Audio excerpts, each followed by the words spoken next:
आपका संस्थान 8 साल से चलता चला आ रहा है, तो आप कैसे लोगों के साथ खड़े होते हैं? पत्रकार बंधुओं को बहुत बहुत आभार, बहुत बहुत साधुवाद कि आप लोग यहाँ मतलब इस कार्यक्रम की तैयारी के अनुक्रम में या जो हमारी जो योजनाएं हैं जो हम करना चाहते हैं उसको जानने के लिए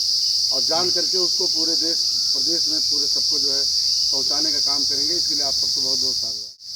सर, जो आगामी 22 जून को मोस्ट प्रांतीय सम्मेलन की तैयारियां चल रही हैं, जो कार्यक्रम रख रहे हैं, तो मुख्य उद्देश्य क्या है कार्यक्रम का? ये कार्यक्रम का मुख्य उद्देश्य है कि मनवादी व्यवस्था की वजह से हमारे जो पिछड़े वर्ग के लोग हैं, खास करके पिछड़ी जातियाँ जो आज पिछड़े हैं, उसका मुख्य कारण जब हमने महसूस किया, जब हमने अध्ययन किया तो निकल के आया कि इनके पिछड़ेपन का मुख्य अंधविश्वास, पाखंडवाद और मनवाद में जकड़े होना, और इनको जब तक वहाँ से हम बाहर नहीं निकालते हैं तब तक इनका पिछड़ापन दूर नहीं होगा। और इसी उद्देश्य से कि हमको अम्बेडकरवादी रास्ता पे ले जाने के लिए अपने लोगों को सही दिशा देने के लिए, क्योंकि उसी कम्युनिटी से मैं भी बिलोंग करता हूँ और जिस कम्युनिटी से, जिस समुदाय से व्यक्ति बिलोंग करता है उसकी नैतिक जिम्मेदारी होती है सही दिशा दे, सही दिशा में उसको आगे बढ़ने का अवसर प्रदान करे, सही लाइन उसको दे। क्योंकि मैं इंटर कॉलेज में टीचर हूँ और टीचर होने के साथ साथ हमारी सामाजिक जिम्मेदारी है, नैतिक जिम्मेदारी है कि समाज को हम सही दिशा दें। और उसी उद्देश्य से हम लोग जब कोई बात कहते हैं तो अभी हम छोटी छोटी मीटिंगें करते हैं, आप लोग भी कई मीटिंगों को हमारे कवर मीटिंगों में करके, और उसमें जो 22 जून को प्रांतीय सम्मेलन हो रहा है उसमें बड़े वक्ता, यूनिवर्सिटी के प्रोफेसर, तमाम वैज्ञानिक, विद्वान, बड़े बड़े अम्बेडकरवादी जो इस बात पे जिनका अध्ययन है कि हमारे पिछड़ेपन का क्या कारण है और हम कैसे आगे बढ़ सकते हैं, वो चीज़ें बताएंगे और हमारे लोग उसको ग्रहण करके सही दिशा पे चलने का काम करेंगे।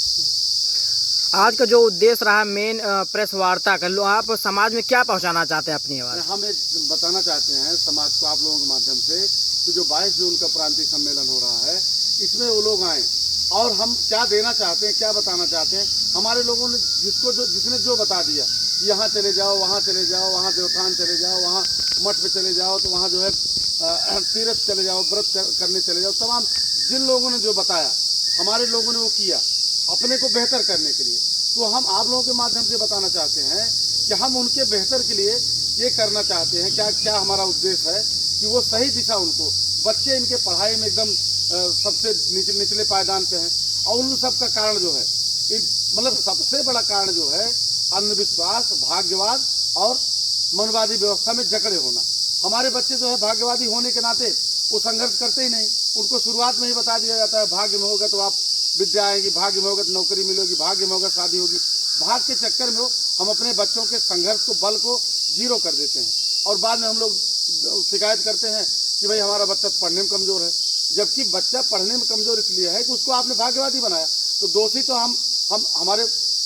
गार्जियन हैं और मैं गार्जियन को भी दोषी नहीं मानता। दोषी हम जैसे पढ़े लिखे लोग हैं जो इस समुदाय में पैदा हुए हैं, अपने समुदाय के लिए जो है सही क्या है, गलत क्या है, उसको बताना चाहिए और सही दिशा दे करके सही दिशा में जो है कम्युनिटी को जो है आगे बढ़ने के लिए प्रेरित करना चाहिए। सर, जैसे आपने मनुवाद की बात किया जी, तो समाज में उठ रही हर समस्याओं के पीछे कहीं न कहीं मनुवाद की चर्चा होती है। तो मनुवाद जैसे पेड़ की सिंचाई कौन कर रहा है? नहीं, मनवाद हमारे ना समझ लो, जैसे हमको पढ़ने लिखने का अधिकार नहीं था हमारे लोगों को, तो जब पढ़ने लिखने का अधिकार नहीं था हमारे ऊपर एक बैन था, आप जान रहे हैं इस बात को, और उनके ऊपर बता दिए आपको सेवा करने का काम है तो आपको ये करने का काम है, आप ये करेंगे, तमाम उनके कार्य बांट दिए गए। लेकिन जब से संवैधानिक व्यवस्था लागू हुई देश भारत के अंदर, बाबा साहब का संविधान लागू हुआ, क्योंकि समाज में 2-2.5 साल पहले से वो व्यवस्था चली आ रही है। तो आज भी समाज, जैसे बाबा साहब ने संविधान में लिख दिया आर्टिकल 14 में बराबर विधि के समक्ष बराबर है, आर्टिकल 15 में लिख दिया कि धर्म, लिंग, जात, निवास के आधार पर कोई भेदभाव नहीं किया जाएगा। लेकिन समाज में आज भी, आप समाज में जाइए, छोटे से बच्चे से पूछिए सबसे ऊंच जात कौन है, तो बच्चा आपको बता देगा सबसे ऊंच जात फला है। तो मनवादी व्यवस्था अभी समाज में है और समाज से जब तक मनवादी व्यवस्था हम बाहर नहीं निकालते हैं तब तक ये ऊंच नीच की भावना, तब तक इस तरह से जो है भेदभाव की भावना, तब तक कुछ जातियों को लगता है कि हमको मतलब इसीलिए हम पैदा हुए, सेवा करने के लिए पैदा हुए हैं, तो वो निकालना जरूरी है। मनुवाद की कुरीतियों जैसी बातें समाज के अंदर बहुत तेजी से फैली हुई है, लेकिन बाबा साहब की जो बातें, सकारात्मक जो विचार है, संवैधानिक बातें हैं, वो संवैधानिक बातें समाज के अंदर अपना अस्तित्व जड़ क्यों नहीं पकड़ पा रही है? हाँ, उसका बहुत सही सवाल आपका है। वो इसलिए, देखिए बाबा साहब ने संविधान लिखा और संविधान में सब व्यवस्थाएं की, लेकिन जो सरकारें हमारी आई, अभी तक की जो सरकारें आ रही हैं, वो कहीं न कहीं से मनुवाद को ज़्यादा प्रश्रय दे रही हैं। और जब तक देश का हुक्मरान, देश का शासक जब तक उसके वो ईमानदारी से संविधान को लागू नहीं करना चाहेगा, जब तक वो मनवाद से झगड़ा रहेगा, मनवादी आज भी आप देख रहे हैं कि तमाम ऐसी चीज़ें हो रही हैं कि वहाँ, जबकि देश धर्मनिरपेक्ष आप लोग सबको पता है, लेकिन धार्मिक अनुष्ठान किए जाते हैं। इस तरह से चीज़ें जो है हो रही हैं, ये कहीं न कहीं से मनवादी विचारधारा को, मनवादी व्यवस्था को जो लोग आ रहे हैं चुन करके, जो प्रधानमंत्री मुख्यमंत्री बन रहे हैं, उसमें से ज़्यादातर लोग इस विचारधारा को बनाए रखना चाहते हैं। और इसलिए हमारा ये मानना है कि अगर संविधान को पूरी तरीके से लागू करना है, अगर मनवाद को पूरी तरह जड़ से समाप्त करना है, तो संवैधानिक व्यवस्था के तहत शीर्ष पे जो शीर्ष कुर्सियाँ हैं, उस पर जो है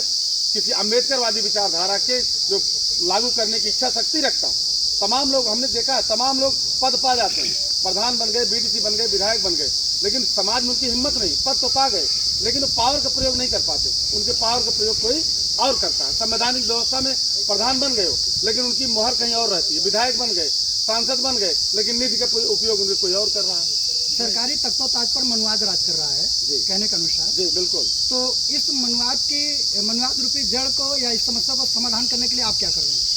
हम समाज को वो उसी अनुक्रम में काम किया जा रहा है। जो 22 का हमारा प्रांतीय सम्मेलन है, वो उसी, क्योंकि ज़्यादातर मनवाद को मजबूत का अगर कोई कर रहा है तो हमारे नासमझ लोग, पिछड़े लोग कर रहे हैं, उसी को मजबूत कर रहे हैं और उसी से लात खा रहे हैं।